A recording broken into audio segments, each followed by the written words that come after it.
Hi, Violin ones. So we're going to try William Tell Overture. I'm going to play a part with you for you to practice at home.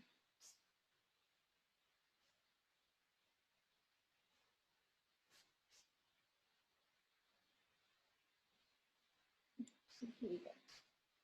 On 4. 1, 2, 3, 4.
And there you have it.